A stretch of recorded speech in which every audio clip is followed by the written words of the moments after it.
While I've been really slow in getting my car back together, I was going to pull it together back how it was, and then when the engine finally broke, I was going to put the big power engine in that I'm building in the meantime. And I was thinking about it, and then I thought to myself, no, I'm not going to do that, because what's the point? Basically, it was going to be the same as it was.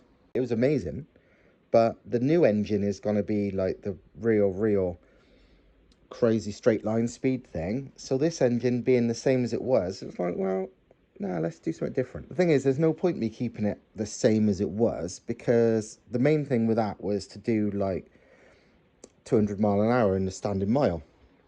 And basically I proved that that's actually really easy on these cars. With a 180, there's no challenge doing 200 in the mile in one of these, because look what I did 193 with a very knackered engine at very low spec, making over 100 brake less than it normally does, and a blown head gasket.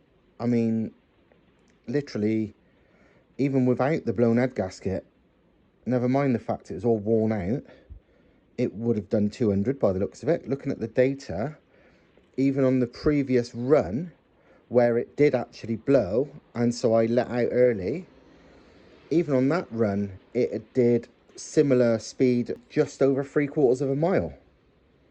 So it only had, it had only another 7 miles an hour to go then, and even that time it was very poorly.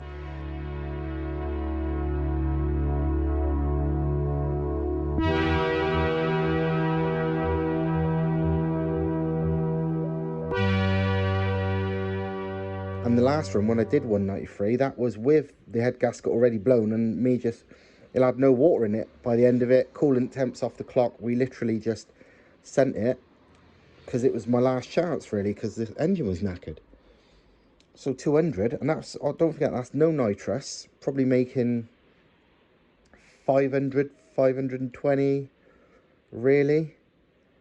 Just easy. It's like, I'm on standard piston, standard crank, not that big a turbo, cast manifold, stock small port head. Anyone can do that. So I was thinking, what's the point of putting it back together? I've proven it's so easy. It's not like a scale standard gearing, no crazy aero. It is like, it shows how amazing these cars are, and it shows how great the 180 is, but it doesn't, it's not like a massive achievement. Literally anyone watching this could do what I did very easily, or more. What I was making in my car is nothing. It's just a typical 180 amount of power. There's people making 3 times that. I mean, as an example of how slow that is, the 100 to 200 kilometer hour time that I was doing on the day was over a second slower than what I would normally do, with the nitrous and everything working, because I was that much down on power. Normally, I've done like 4.3, I think it is. I was doing mid 5s on the day, I think almost high 5s, so best part of a second and a half slower. And that's only between 100 kilometers an hour and 200 kilometers an hour, so 62 to 124. You imagine that massive extra amount of power throughout the whole run. So it's not exactly a big thing anymore. Now I realised it's so easy. 200 mile an hour and 1 mile in a Mk3 MR2 is not an achievement anymore. It's like well, yeah, obviously it's just easy. It's ridiculous saying something like that's easy, but it really is in one of these. Literally stock crank, stock pistons, cast manifold, cheapy truck turbo. It cost me like 300 quid. Just basic shit. And yeah, it still did 193 knackered. So yeah, so basically my new engine, the new engine that I will build while this one carries on getting used just for fun until it blows up, maybe I'll try for 200 in the half mile. That's more of a challenge. 200 and a half miles is ridiculous. 200 in a mile is basically what a Bugatti Veyron does on a good day. 200 and a half mile is beyond practically anything. So maybe maybe it's more that what I'd be trying to achieve, because 200 in a mile is like, we have literally built these cars, this conversion kit has made it so literally anybody can have a car that will do 200 miles an hour within 1 mile. Like, you don't need anything barring one of these cars in a basic spec. It's mad. Insane to think about, really, but it is. So I'm doing something different just for now, until the big power engine's ready. I love Group B rally cars, I love World Rally cars, so I'm building my car now, for now, into that sort of thing. I've already got, most of my original spec was already more like a rally car than a big power thing. I had this twin plenum inlet manifold and a small port head and lots of stuff that's like really for like response and spool rather than big power. But then I got hold of these TR25Rs, which is what all the World Rally cars and World Touring cars ran or run in this 1.6 litre era. So it's like, you know what? For now, while I build my new engine for silly power to maybe go and do 200.5 mile, where it is more of a challenge, I'm going to make mine into a World Rally car. So it's going to be super responsive, mega boost, big chatter, flames, craziness, and it still make I don't know, 450 maybe. So it's not going to be that much down on power, but it's just going to be a very different thing to drive. So all of this is here at the workshop, so I can try and work out what the hell I'm going to do and how to fit it, because I'm going to use a mock-up engine. I've got a good idea already. My choices for tailpipes was going to be either World Rally Car style Race Cat or boom tube type crazy, letterbox job. Unfortunately, as awesome as this is, it ain't gonna fit. Like, it's too long. Realistically, it's too long. And yeah, I could cut it, but it seems wrong to chop this up. I mean, this is literally a part of a RAF Tornado. It's yeah, it's proper, and it's too cool to cut up just for that, just to shorten it. So I'm fairly certain it's going to be 4-inch Race Cat jobby as the tailpipe, or I don't know, either this or this tiny silencer in quotes, as the tailpipe part. But just so you can see this glowing and flames and just craziness. And also I want to see how this performs as well. I kind of know, but I want to see it. So yeah, because I got a load of these for sale, and well, I've sold loads of them already, because I basically bought every, it's not a turbo we come across often or ever, because they're not for sale to the public. They're like £11,500 each, brand new. They're literally like for works race teams only sort of thing, for manufacturers race teams. So when I come across a load of them barely used, I literally bought everything I could, and I've sold a lot of them all around the world, because people who know they are the ultimate, and I'm selling them for like a tenth of the new price too. So yeah, but I want to use one, so I'm gonna use this one, mostly because it's one of the worst condition ones. So it's like, I don't really want to sell it. I've been selling all the ones that are like real mint. This one's perfectly okay, but it's one of the crappier ones, so I use it myself because I know it's fine. So yeah, I'm gonna mock some stuff up on this and see what's gonna fit and what's not gonna fit. So I'm gonna take you with me on this journey. That's the turbo in place. Fits nicely. Looks pretty big, even though it's not a big turbo. It does look it, but no. It's still one of those ones people look at it and go, oh my god, that turbo's massive, but it's actually not. But yeah, all mounted up.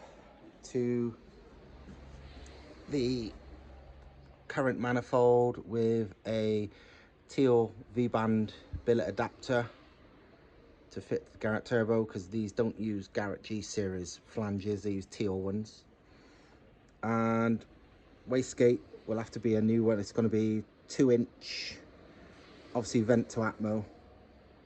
The old one was about 1.5 inch, some bodged together shite I made. It was terrible, so I'm gonna redo it. So I'm just mocking things up with tape, because obviously this kind of stuff is a job for Thomas. So now it's the job of working out the turbine outlet, and there's a bit less room than I thought, but I have an idea. Basically, this is a spare TR25R turbine housing. It won't fit anything else but TR25Rs, and I've got a few of these, so while it seems sort of sacrilege to modify anything so super duper special, why not? I got spares, and then no one's ever going to break them, so no one's ever going to need a spare. So it's just like, I've got these just because. And the standard outlet is, it's basically like a 2.5 inch V-band, but because I wanted to go to a 4-inch system anyway, I thought this might be better, because this being 2.5 sits perfectly inside there, which makes the smoothest transition in the world from the turbine outlet out to 4-inch V-band. So that is really nice. The question's going to be, is there enough room to make it happen? Because there isn't a lot of room. Let's mock it up and try and find out. Turns out there's just, I mean like just enough room for my planned idea. And to be honest, these are like 1.5D bends. So I think if I get hold of some 1Ds, it should be able to give myself even more room, but there's just enough room there. And then it's whatever else. I like the idea, honestly, of going, I think, a race cat as the tailpipe and the centre exit. Something like that. I don't know. I mean, like, yeah, don't get me wrong, I could put it in the normal place and have way more room, like tons of room. Obviously I could have it roughly there, and then I got loads of room for a silencer, probably similar to that one. I don't like it as much as being centre exit though. Centre exit's just a bit cooler. Slight update on my exhaust plans. Nothing's actually been done yet because, well, it's all there. Been thinking about this, and the centre exit idea, because it still needs a number plate and number plate lights, seeing as UK MOT wants number plate lights. I can't really do it in the centre. Too high would, well, you could high up, but then there's no room because the turbo's there. Central is where the number plate lights are, and relocating it is a pain in the ass. Below the number plate would be too low and just look shit. So I'm pretty sure it's not going in the centre, because yeah, you could offset the number plate and add lights to it there, but offset rear number plates almost always look weird as fuck on cars. So it's like, you know what? No, I don't think so. But I reckon, because it looks like it won't be hardly any different, just route 1. So basically where the normal exhaust would be, which is about there when we do a bumper exit, the same on the other side. Yeah, I want it to be as short as I can, because yeah, I could go to there and then it could have a silencer, but I don't really want it to. I want it to be this, to be as short and as hot as possible. So literally route 1 straight to that, I reckon it's going to be the way to go. And the wastegate connects it literally right next to it. So really simple, really light, really effective basically. I think that's the way to go. Thomas has started doing a bit of welding for me for my exhaust. The flex is turned up, but it's not ready to go on yet. But yes, welding onto a genuine Garrett Motorsport turbocharger. Not something most people would do, but people's like, yeah, but why didn't you just use that V-band? Why have you welded it on? Well, I'll show you. The reason is the transition is fucking perfect, like absolutely perfect. It just makes the perfect outlet. So it was far better from a flow point of view to have the V-band there than there. So that is my reasoning. And also, if anyone wonders, this stuff, these housings weld amazingly. Thomas said he did 2 passes on this, but he said 1 would have been plenty. He said it welds really nice. Because this is some form of stainless, but what it is, it's not like your typical stainless. When I spoke to someone who knows, who kind of invented all this, he said, yeah, he goes, it's stainless, but it's not like your typical 316 blah blah blah people are used to. This is something else. And I was like, what is it then? And he wouldn't tell me because it's all top secret. But yeah, welds nice. Thomas is doing some welding. I'm trying to film without blinding myself, but he's making my World Rally Car exhaust for my World Rally Car turbo. It's going to be very short and very loud, but very flamey, and it's basically, should be pretty cool. I'm not usually into super loud exhausts, but hopefully the tiny turbine on this might maybe do a bit of a job. If it was on Thomas's turbo up there, no, it would be ridiculous. But on this, we're about to find out. Well, that's your silencer there. Yeah, literally. That turbine housing and this race cat. And honestly, the race cat, I don't know if you remember from my current engine and turbo, when I made that other exhaust for it just to try using those 2 race cats, and it made no difference to just not having the exhaust on in the first place. It do nothing. So yeah, but obviously we're here so far, which I've shown you earlier on the bench, and got that, and it's basically going to be going like so. But in an ideal world, and we will see, and I've seen it on rallycross cars and a few other cars, we see it on supercars actually sometimes, especially now they've got cats, is when they're driving really hard, they have literally got flames on full throttle, because anyone who's seen an exhaust on a car, well, an engine running without an exhaust, flames naturally come out of the exhaust ports, but your big exhaust like hides it. You see on like vintage cars and World War II aeroplanes and stuff where there's really no exhaust, it's just flames all the way down. And you see that on some really crazy supercars and rallycross cars with short exhausts, especially with a race cat. So in my dream world, I might find it even on full throttle, it's got a flame like Fast and Furious, but in real life. But we won't know that until I try. But mostly, it's just going to be crazy. Anyone wondering about penetration? That's the inside, that's the outside. Not blown through, just right.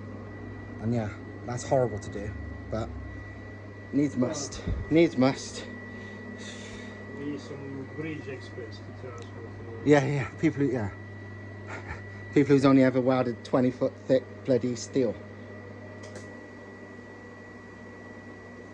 Wait, just for the records, if you go to Hereford, the new city centre, not the city centre, you know, the shops. The shopping centre, yeah. Those big. Oh, the shopping arcade, the big beam. Yeah, yeah, yeah, yeah, yeah. Big beams, the Yeah. massive steel one, Yeah. big beams of this construction stuff. Yeah, that's my work still. Oh, that's the stuff you did at that place that time. I remember you said it was massive stuff. Well, So. obviously not just me, it was. Yeah. There you go. Yeah, I could work that stuff. Yeah. But it's completely different. Very. Yeah, it's a different skill set. If I was doing Yeah. just that, I couldn't just say to someone No. how to, how much penetration to use on aluminium pipes for the boost. Yeah, exactly. It's like, It's a completely different skill set, isn't it? It's like. it's different. Yeah. Fucking massively different. I just want to talk just because I want to talk. Oh yeah, people like to be important on the internet though, don't they? So.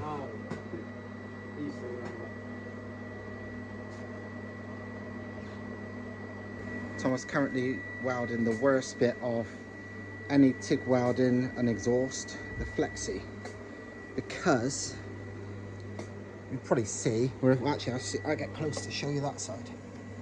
Flexes have got multiple layers, so it's not the same thickness. Two very thin layers there, which usually with the amps we run into, well, this to this is too much, and you fuse that. Then you have these individual wires, which is this, and then on the top you have this one. So all of them, so 1, 2, 3, and 4, and 5, they have different melting temperatures. So absolute nightmare. and if you want to nicely stitch up like this, yeah, it takes ages. Yeah, it's like we use these because the actual flexi with that style internally seems to work good for us. It's literally doing it stitch by stitch.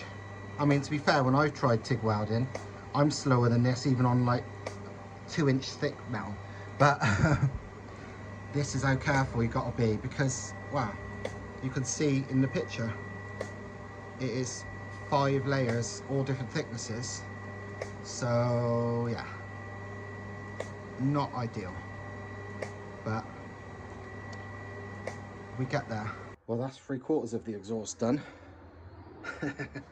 Literally now, it's going to be another V-band, and then the cat as a tailpipe, and then obviously the screamer next to it somewhere, and that is it.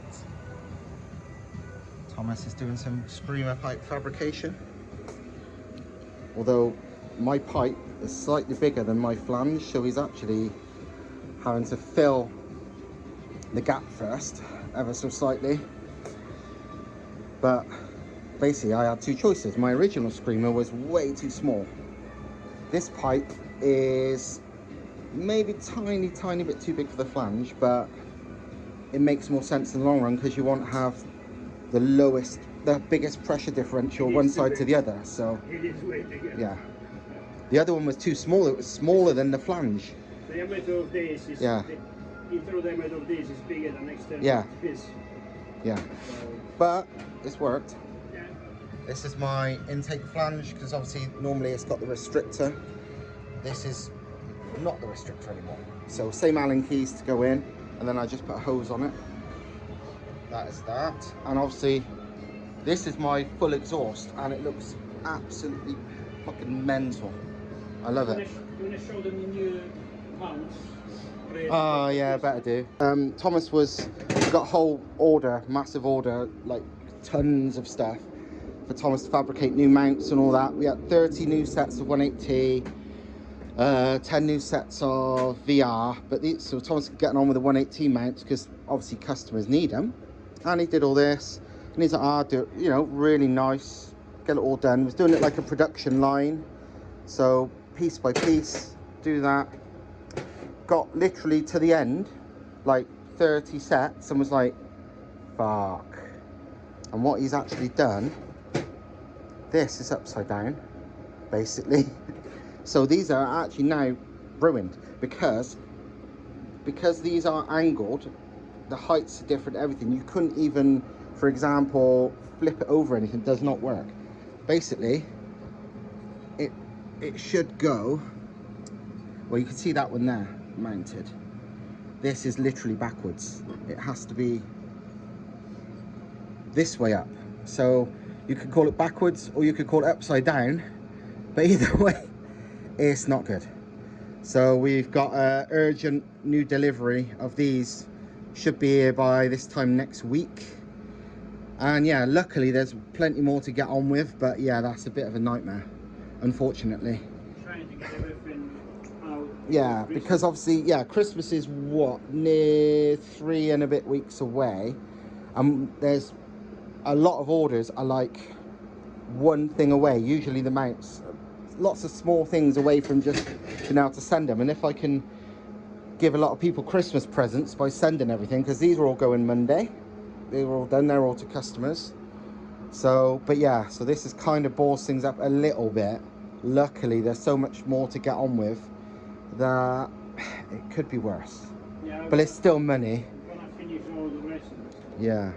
All the transfer amounts and the rest of this week, all the different things, and those I'm gonna make them as the last thing. But now again, we're in the hands of other companies. Yes. Well, funny enough, just before I press play on this, they emailed back and said, yeah, you can collect them next Friday. Friday. As long as you pay today, of course. And it's less money. So, yeah, so. Yeah, we're getting there. But, as usual, shit happens sometimes, unfortunately. The exhaust system is complete. That literally is my whole exhaust. 4-inch turbo back and about a metre long, ending in a 4-inch 100 cell race cap, and it looks absolutely mental. I love it. Thomas has got the fabrication skills that I definitely haven't. This was always on my mind, but if I'd have made it, it wouldn't have looked like this. But yeah, the screamer running parallel with it. So this should sit in the cutout, the original bumper cutout anyway. And yeah, it should be nuts. Got the lambda sensor there, so far enough away from the turbo and the heat to not be too bad. But honestly, it's so hot here. It's 6 of one, half a dozen the other. I think it's always going to be hot, especially seeing as I'm likely to put some kind of heat protection on everything anyway. Not sure what yet. I was thinking of even getting like thermomet, nice stuff, but there's so little of it. It's like, is it even worth it? I don't know. But yeah, that's gonna, it looks mental and it's gonna sound mental, and it's gonna do some insane flames. You want to explain why it's modified actually welded to the exhaust housing? I think. Well, yeah, I mean, I explained already, but people are like, oh my god, that's so stupid. I can't remember if I've explained this already, but quite rightly Thomas said, let's explain lots of reasons. I wanted this welded directly to the housing and then the V-band there, and people was like, why would you do that? That's just, why don't you just put the V-band there or whatever? And yeah, you could, but the main reason I didn't want to was that if inside this housing, it's a very nice, obviously Garrett Motorsport, they know what they're doing. There's like the angle of divergence, as in from the turbine wheel side, the turbine wheel exducer diameter to here was a very nice increase in diameter, and the angle of divergence, as in that increase in diameter, was exactly the same on this. So I wanted to keep it doing that full angle of divergence from the turbine wheel all the way to 4-inch, because personally I believe from a performance point of view, while yes it might be small, that is ideal. If I'd have had a V-band there, you'd have had a nice angle of divergence and then about 1 inch of straight again for the V-band, and then carry it on. And no, what you, in an ideal world, you want it to go as big as you can. In some respects, I always say soon as you can. Like with me, I've happily often just gone 4-inch right from straight away, you know. But if you look at like technically how flow is, that actually can increase turbulence versus the cone, you know, coning out, but as quick as you can, but not too quick. And this there's a lot of argument about what's the ideal angle of divergence, but I trust Garrett, because this is an 11 grand Garrett Motorsport turbo. They had a choice of the angle of divergence and they chose this, and the fact this matches perfectly suggests it's correct. So this is the perfect angle of divergence from about 2 inches to 4 inches. So people have been going, oh, well, you're going to ruin the housing, blah, blah, blah, blah, blah. It's like, I don't care. I've got loads of spare ones of these, and these, no one's ever, the spare ones of these I'm never going to use, because, or nobody will even buy them, because A, they're rare as rocking or shit, so nobody needs them very often anyway, and B, they're Garrett Motorsport housings that are so strong, they don't crack, they don't fail, just no. So the spare housings I've got, I'll probably end up, I'll never be able to sell them, not for a price that's worth me even selling them. So I don't really care. But yeah, and some people was even going, oh yeah, but this a crack and stuff like that. It's like, Thomas has been doing this so long and welded to, I mean, bearing in mind this is stainless steel, this isn't even cast iron. Thomas has welded to stainless, no, Thomas has welded to cast iron countless times on turbos, and it's had zero issue. He's done it on his own turbo manifolds, you know. So no, if you're saying, oh, this is a crack, it's like, that's maybe your work will crack, but this won't. And in reality, it's a better way. It goes to the side sooner, because obviously there's not much clearance anyway, so I couldn't have this V-band and this V-band. It would be one or the other, and this is just a far better from a flow point of view, and the rest of it is just bonkers. So I love it. This is the turbo with the new inlet flange. Obviously these have restrictors, so you got to do something, and this is what Thomas welded up for me. It is simply a 2-inch, so I've got a 2-inch lip that I can bolt this onto. I had this idea because if you look at the Audi Sport Quattro Group B rally cars, that's basically what they had. They had no anti-surge, had quite a small inlet, and it went straight to a 4-inch pipe like this, and they sound incredible. So who am I to not try and copy them the best I can? So the whole thing with this is, A, because I want to see how these perform, because I know they're awesome. I mean, they're on every bloody World Rally car there is. That's just, this is the homologated turbo. But I also want it to sound and look and everything as World Rally car, as Group B rally car as possible. So big flames, big turbo chatter, big craziness, and I think this is going to be it. And also looking the part as well, which it's gonna. I'm really excited for this, to be honest. It's, you know, and it's still going to make, I don't reckon it'll make quite as much power as I made, obviously before nitrous, because I'm not running the nitrous anymore because I'm sick of it being too inconsistent. But it's still going to be close on power, I would say, just a different power band. So yeah, I'm really chuffed with this. My next job will be to decide what the hell I'm doing with this, whether I, like, I don't know, maybe get it thermometed. It looks so nice, I don't want to touch it, but it would be nice to keep as much heat in it as possible, and this especially might melt the bumper if I don't do something with it. So, but either way, it's absolutely awesome. And wastegate, manifold, everything on. So in the next video, this will be on my own car. So, but I love this, I'm really chuffed. It looks nuts. So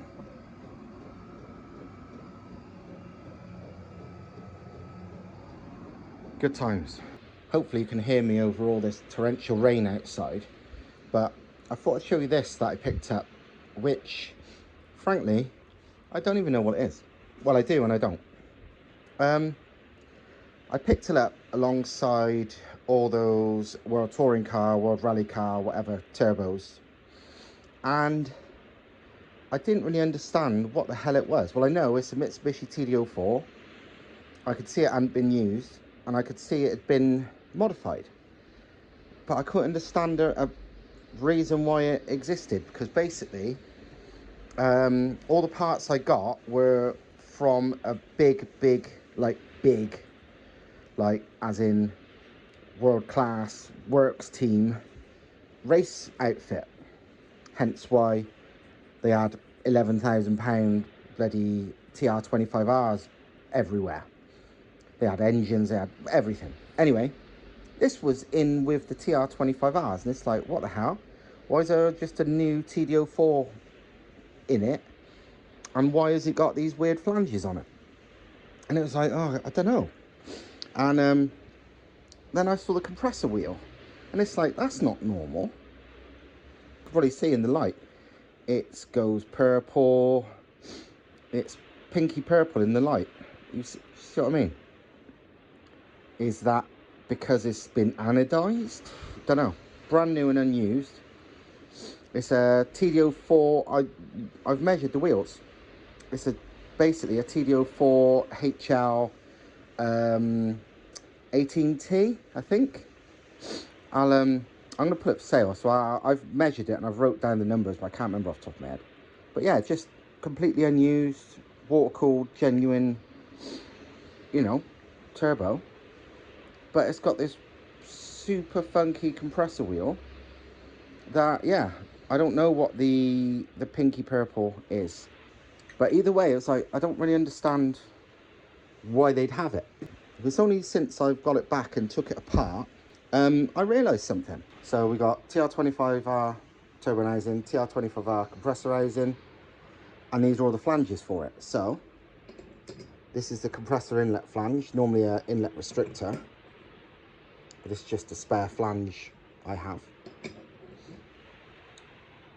But also, that's what that's for. And the turbine outlet, because this is a Volvo, I think Volvo T5 TD04 HL turbine housing, the 7cm, the one everyone wants. I think people say this is made of cast stainless, this actual particular housing. Whether that's true or if it's bullshit, I don't know. It's a good housing though. It's basically the best housing, they reckon, for TD04 HLs. Anyway, they've got this flange, which is T3 bolt pattern, but with a weird circular thing. But this flange goes to that to make it a V-band. And lo and behold, it's the same V-band as that. And as you might not be at all surprised, this is the outlet, the turbine outlet, and it is exactly the same as that turbine outlet. It's basically that inner lip is 2.5-inch ID pipe, fits perfectly in that. So this turbo is some kind of, they made it or to test, I don't know, test the TR25Rs, because the thing is as well, these turbos, which are also very similar to Holset HE221s, are known to be really, really good at high pressure ratios, like TR25R turbos are. So these are great with inlet restrictors fitted on rally cars and stuff. And the wheel sizes on this is really similar, not quite the same, but really similar compressor wheel. Different turbo wheel sizes, but also different spec, to a TR25R. So it's kind of like they was using this, or plan to use this, as some kind of test or comparison or something for the TR25Rs, for the World Touring cars. Because the turbos I've got are off, yeah, a big World Touring car team. So I don't know. There's no use to me, because, yeah, but any Volvo person, this is a mint turbo. They clearly didn't buy it, like, it's not even an off-the-shelf one, because that's the Volvo T5 turbo housing. That's a completely different non-wastegated compressor housing. And then obviously they made all these funny flanges. And the core's about that, but obviously it's some crazy wheel that I don't even know what it is. So yeah, it's mental. I don't think it's 3D printed anymore, but I don't know what 3D printed metal looks like really. But it's anodized or something. Look, purple, pink. It's purpley pink, but it's also grey.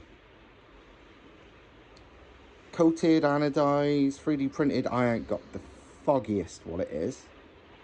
You can see it's got machining marks in most places, but not all the way like a normal billet wheel. So I'm not entirely sure what it is. Well, it's badass. It's some form of metal. So yeah, I'm just gonna sell this because I've got no use for it. I ain't got a Volvo anymore. It's a cool turbo though, really cool. This housing is bang on too. You can see why the Volvo people like it. Massive internal gate, really good flow. It's bang on. But yeah, I have no idea how much. Not that much because I don't know anything about it. I can't like charge top dollar like it's, you know, because what this seems to be a comparison to was the TR25Rs, which are like £11,500 each brand new. This is brand new, but I ain't even gonna sell it for, I'll sell it for a few £100, I think, because I've genuinely no clue what it is. But I thought I'd show you, just because people might see the listing and be like, what the fuck? So whenever I list this, at least you can see this and it might make a bit of sense to you. It's middle of December, nearly, and I don't know why, maybe they like the lights, but we have birds coming here sometimes. Literally, Thomas had one the other day, I wasn't here, a robin or something flew in, sat there, looked at Thomas doing some welding, took a shit, and then flew off again. No, not even that. The moment I asked him, what are you doing? Yeah. Looking like this. Oh right, yeah. Explain that. He explained to himself what he was doing. We had another one in earlier. I don't know what kind of bird it was. I'm not exactly a nature person. That wasn't a robin. It was small like a robin, but it was yellow and blue markings on it rather than red. So I don't know what exactly that was. But it come in, flew about a bit, sat on there, seemed to have buggered off now. But now, ladybird. It's bloody freezing and there's a ladybird here. They should be either hibernating or dead or whatever the hell they do in the winter. We always, but even the old wars, we always had birds. Yeah. We just seem to attract. Yeah. I had that bat that time I rescued. Yeah. And yeah, the old workshop there was a bat.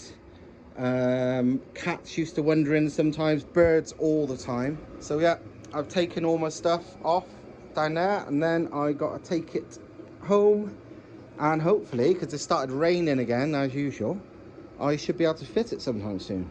But that'll be in another video, because this one is probably quite long. I've not done one for a while, so this is going to be a bit of an update of all sorts of stuff. So anyway, see you soon.